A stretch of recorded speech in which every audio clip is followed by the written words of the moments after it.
Merci beaucoup. Mais bonjour, comme il a dit, je m'appelle Charlotte, puis je travaille en tant qu'assistante de recherche du projet Hyperroi, manuscrit inédit dans les archives de Gabrielle Roy, qui est dirigé par Sophie Marcotte, comme vous le savez sûrement. Actuellement, Hyperroi poursuit l'établissement et la diffusion de dossiers génétiques sur son site Internet. Le dossier du texte Le temps qui m'a manqué, qui est le deuxième volet de l'autobiographie de Roy, est déjà disponible, alors qu'il y a d'autres chantiers qui sont en cours, notamment La détresse et l'enchantement, La rivière sans repos et Cet été qui chantait. De mon côté, moi, je travaille sur Jeannot Lacorneille, qui est le 4e des 19 récits du recueil Cet été qui chantait, qui a été publié en 1972. Donc, mon premier contact avec le dossier génétique, c'était un peu un accident. C'est François Ricard, qui travaille aussi avec le groupe de recherche, évidemment, qui m'a donné une grosse boîte au ménage du printemps de l'été du printemps 2013. Donc, une grosse boîte très encombrante dans laquelle il y avait des photocopies de tous les états de Cet été qui chantait. M. Ricard m'a expliqué que c'était la documentation rassemblée par Sarah Courchaine pour son mémoire de maîtrise en 2009, qui était une étude génétique de Jeannot Lacorneille. Donc, 42 chemises dans une boîte très encombrante que je me suis empressée de mettre dans un garde-robe proche du bureau de François Ricard. C'est un peu plus tard ma directrice, Jane Everett, qui m'a proposé de reprendre Jeannot Lacorneille pour en faire l'édition numérique, étant donné que j'avais tout le matériel dans ma grosse boîte. Donc, j'ai entrepris le projet, mais je suis rapidement tombée sur des problèmes qui avaient trait, en fait, à la nature du travail, que je résumerai un peu en 3 obstacles. Donc, le premier s'est présenté dès le départ. Je me suis dit, en fait, que c'était inutile de diffuser les états en format numérique. J'ai une formation en littérature, puis ça me pousse vraiment plus spontanément à réfléchir aux dimensions narratives et textuelles d'un texte plutôt qu'à le retranscrire au complet dans du code. Alors évidemment, je trouvais ça un peu répétitif, puis j'associais de manière un peu inconsciente l'équivalent à une répétition de l'étude initiale. Puis au fond, je négligeais le changement de dimension du format papier au format numérique, puis je négligeais aussi les résultats et les conséquences de ce changement-là. Le deuxième obstacle s'est présenté juste avant de commencer à injecter les manuscrits, les dactylogrammes, les épreuves dans le logiciel. En fait, j'ai eu une impression complètement différente, à l'opposé. Je me suis dit que j'étais en train de détruire le matériel accumulé par Sarah Courchaine et que c'était une sorte de travail un peu nuisible que j'allais entreprendre. Le troisième et dernier obstacle qui s'est présenté à moi, c'est juste au moment de commencer le travail. Selon moi, c'est l'obstacle le plus fondé. J'ai réalisé que je n'arrivais pas à ouvrir le logiciel du groupe de recherche. Je pense que ma réaction en 3 étapes résume très bien, au moins en partie, une attitude des chercheurs dans les facultés des arts vis-à-vis du numérique. Le numérique qui influence maintenant à différentes échelles pour tous les chercheurs les pratiques de la recherche. Ces changements-là sont intéressants à cette étape-ci parce que pour moi, ils contiennent déjà en germe les signes les plus importants d'une espèce de grande mutation. Le contexte me fait penser à un passage de l'essai Le Rideau de Milan Kundera, dans lequel Kundera écrit sur les débuts de la modernité tels qu'articulés par le roman. Je le cite: « Déduisons une règle générale, la portée existentielle d'un phénomène social est perceptible avec la plus grande acuité, non pas au moment de son expansion, mais quand il se trouve à ses débuts, incomparablement plus faible qu'il ne le deviendra demain. Car il faut rappeler une autre règle générale, tandis que la réalité n'a aucune honte à se répéter, la pensée face à la répétition de la réalité finit toujours par se taire. » Donc, le travail que j'ai commencé m'autorisait à une certaine comparaison entre la version traditionnelle puis le début de l'édition numérique que j'ai fait de Jeannot Lacorneille. Je vais vous présenter un peu le travail de l'édition génétique rapidement, donc les états de Gabrielle Roy puis mes outils. Le travail de l'édition génétique se fait à partir des brouillons d'une œuvre, donc de toutes les étapes de production d'une œuvre, qui sont déjà conservées pour leur valeur muséale et patrimoniale. Dans ce cas-ci, on s'intéresse plutôt aux traces du processus d'écriture selon les termes d'Almuth Grésillon. Ça consiste donc à décrire, à dater et à recueillir le plus de renseignements possible sur ces étapes-là. Pour Jeannot Lacorneille, il existe 12 états du texte. Les 2 premiers sont rédigés dans des cahiers reliés en spirale de 5 pouces sur 7 pouces. Les 3 suivants sont dactylographiés par une secrétaire et annotés par Gabrielle Roy. Les 2 suivants sont des copies carbone avec de nouvelles corrections de l'auteur. Les 8e et 9e états sont les épreuves, et les 3 derniers, ce sont les 3 éditions de Jeannot Lacorneille. Le dossier génétique contient d'habitude des notes pré-rédactionnelles, mais dans le cas de Gabrielle Roy, on a très peu de notes de planification comme celle-là. on retrouve des petits détails qui nous aident à cerner la chronologie. Sarah Courchaine avait identifié, par exemple, un coupon sur lequel on pouvait lire « Tabagie quartier, 1968, Québec, 25 sous ». Donc, la génétique textuelle va nécessiter un déchiffrement assez fastidieux, puis c'est à cette étape-là que l'édition numérique va bifurquer de l'édition génétique traditionnelle. Dans une étude génétique complète, il y a un relevé de variantes, puis une transcription diplomatique. La transcription diplomatique, c'est un équivalent simplifié du manuscrit d'un État ou des épreuves ou des dactylogrammes qui va signaler par des chevrons, des crochets, des soulignements, les ratures, les ajouts, les suppressions, etc. Donc, dans la version numérique, il y a une transcription dans du code de chaque page, de chaque État, grâce à des balises qui illustrent les mêmes ratures, ajouts, suppressions, mais on essaie d'inclure le plus d'informations possible. Donc, il y a plus d'informations disponibles, ce qui peut créer une surabondance de données et une espèce de manque de hiérarchisation entre elles, mais la version traditionnelle avec la transcription diplomatique peut occulter une partie de l'information. Le groupe Hyperroi utilise un protocole et des outils développés par la Text Encoding Initiative, la TEI, mis sur pied en 1987. Sinon, on utilise la dernière version, la TEI P5, l'éditeur XML Editix et un site web développé avec le système de gestion de contenu Drupal, produit conjointement avec le NT2. Donc, à partir du logiciel Editix, les transcriptions de chaque page et de chaque état de l'œuvre sont balisées. Une balise, comme vous le savez, ça ressemble à une annotation. Les balises entre chevrons incluent des éléments, des attributs, des valeurs qui permettent de caractériser chaque portion de correction, d'ajout, de suppression. À sa base, le document possède aussi une déclaration initiale qui définit son contenu et une structure en arbre. Ma deuxième impression, mon sentiment de détruire la documentation de Sarah Courchaine, provient justement du fait qu'il y a plus qu'une homothétie entre la version numérique, qui est vraiment une transformation vers la ligne de code. On peut lire dans l'abécédaire NT2 que le numérique se définit justement comme la représentation de données par des éléments binaires ou divisibles qui s'opposent à l'analogique, qui est une représentation qui comporte des similarités avec son objet. En comparaison avec la transcription de Sarah Courchaine, la transcription diplomatique, mon balisage XML provoque un changement plus profond, une espèce de disjonction entre le contenu et le support. Ça contredit évidemment ma première impression, qui est le fait que le travail était une répétition, mais ça soulève d'autres questions par rapport à la conservation et à la transmission du patrimoine écrit. Il faut évidemment conserver les manuscrits de Gabriel Roy, les états de l'œuvre, et évidemment le travail de Sarah Courchaine. Mais quand je faisais le travail, je me suis demandé, est-ce qu'il faut conserver mes lignes de code? Est-ce que le XML fait partie d'une espèce de patrimoine? Ma peur de détruire le matériel n'est pas vraiment fondée parce que les lignes de code ne vont pas détruire les manuscrits à moins qu'on les jette, et je ne pense pas que je dois conserver mes lignes XML, tout comme le groupe de recherche n'aura peut-être pas à conserver les logiciels WordPerfect, les CD-ROM et toutes les étiquettes qu'on a accumulées au fil des années. Ce qui m'amène à une autre des modifications profondes dans le virage numérique de la critique génétique concernant les objectifs du travail. Dans son mémoire, Sarah Courchaine cherchait d'abord à établir le dossier génétique, ensuite à fournir un aperçu, mais surtout, finalement, à dresser une analyse de la genèse au complet de Janot. Mon travail est vraiment différent. L'un des premiers objectifs du balisage XML, c'est pas de définir le mouvement textuel génétique du premier état au dernier, mais plutôt de fournir à des chercheurs et même à d'autres lecteurs un accès aux archives de Gabriel Roy, aux manuscrits, à son écriture. Ces lecteurs-là pourront, eux, tirer des hypothèses. Donc, la finalité distincte entre les deux versions ne permet pas vraiment de dire que l'un est meilleur que l'autre, c'est évident, mais ça montre à quel point leur cadre impose des critères puis une méthode de travail différente. La création de bases de données inclut beaucoup plus d'informations qu'une édition papier et ça ne sollicite pas, évidemment, le même genre de description et d'explication.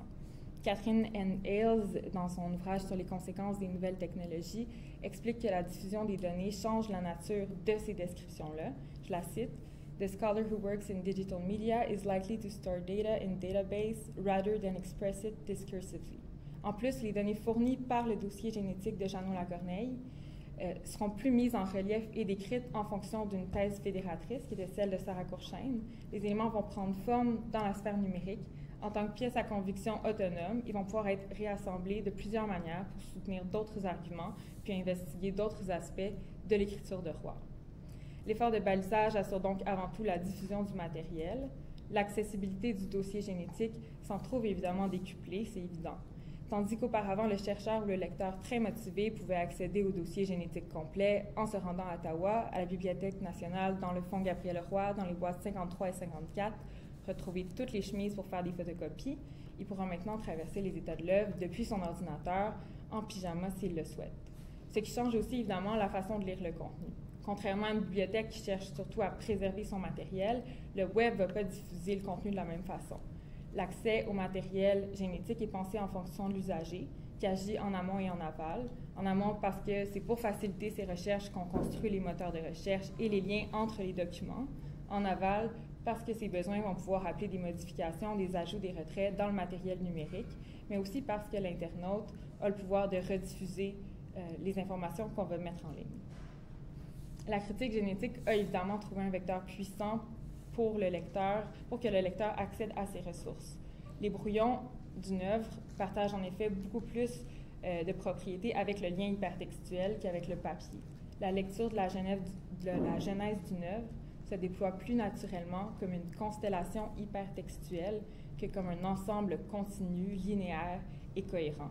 Un hypertexte, ça se définit comme un système interactif qui permet de construire et de gérer des liens sémantiques entre des objets repérables dans un ensemble de documents polysémiques, selon Gérard Verrousse dans l'Encyclopédie universaliste. Donc, les brouillons de l'œuvre rattachés par des fils invisibles qui permettent de mettre en relief les ratures, les ajouts, les suppressions vont être plus lisibles.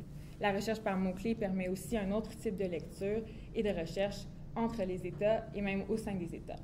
C'est cette navigation-là qui va remplacer le papier, c'est évident. Almude Crézillon le dit aussi, je la cite, « L'hypertexte ressemble aux anciens arts de la mémoire, mais il est aussi mémoire de l'avenir. » Donc, pendant que les visées du travail sont modifiées, le lectorat de mon contenu change aussi par rapport à Sarah Courchaine. La précision du travail et la quantité de documents disponibles fournissent aux chercheurs, aux professeurs d'université, mais aussi cette fois-ci aux professeurs de cégep, d'école secondaire, à n'importe quel lecteur intéressé par Gabriel-Leroy ou curieux des protocoles d'édition numérique, des nouvelles ressources. Il faut revenir à la définition même des modalités du travail prescrites et orientées par l'usager, comme je l'ai mentionné. Cet autre lecteur-là pointe vers un chevauchement de pratique, ce qu'Alessandro Baricco présente comme une mutation barbare. Baricco parle de pratiques barbares qui misent sur la surface plutôt que la profondeur, la vitesse plutôt que la considération, les séquences plutôt que l'analyse, la navigation plutôt que l'étude approfondie, la communication plutôt que l'expression, le multitâche plutôt que la spécialisation, le plaisir plutôt que l'effort.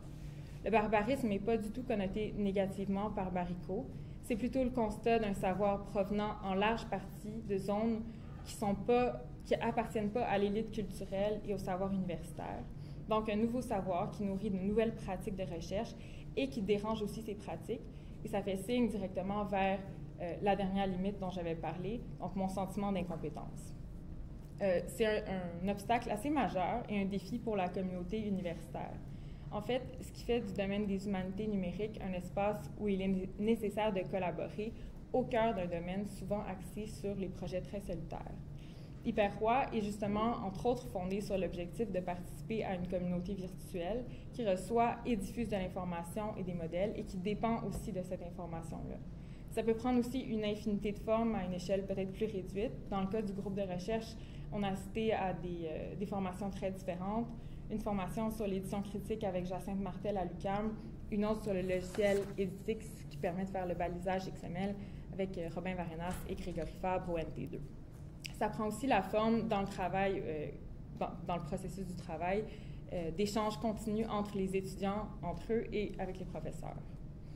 En comparant l'étude génétique traditionnelle de Sarah Courchaine avec le processus de balisage XML que j'ai fait, c'est évident que la deuxième version donne plus d'informations en termes quantitatifs.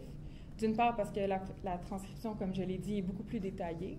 D'autre part parce qu'elle est plus susceptible d'être lue et analysée par plus de lecteurs. En fait, même le balisage XML va orienter la recherche de manière assez différente de la proposition traditionnelle. L'étude traditionnelle, comme je l'ai dit, met l'accent sur des traits d'ensemble parce que l'aboutissement de l'analyse, c'est de fournir un portrait global de la genèse du récit. Dans son mémoire, par exemple, Sarah va procéder en deux temps. Elle va caractériser le contenu et elle va caractériser le style, la grammaire, la syntaxe, tout ça. Elle va dire, d'une part, que le contenu est progressivement modifiée par l'idée d'une proximité qui s'accentue entre les oiseaux et les êtres humains dans Jeannot Lacorneille. Puis du côté stylistique, elle va dire que toutes les modifications se placent sous le signe du chant, donc le terme issu du titre du recueil, Cet été qui chantait. Or, la navigation dans les documents, de la manière que moi je vais la construire avec le balisage, ça amène puis ça encourage d'autres lectures. Moi, juste en comparant les deux premiers états, les deux premières pages, les deux premiers états, j'arrivais à plein de modifications qui me donnaient des pistes d'autres analyses qui ne s'inscrivaient pas dans la première lecture de Sarah Courchaine. Il y avait des inversions d'adverbes, de segmentiers, il y avait des glissements sémantiques qui ne cadraient pas avec l'analyse.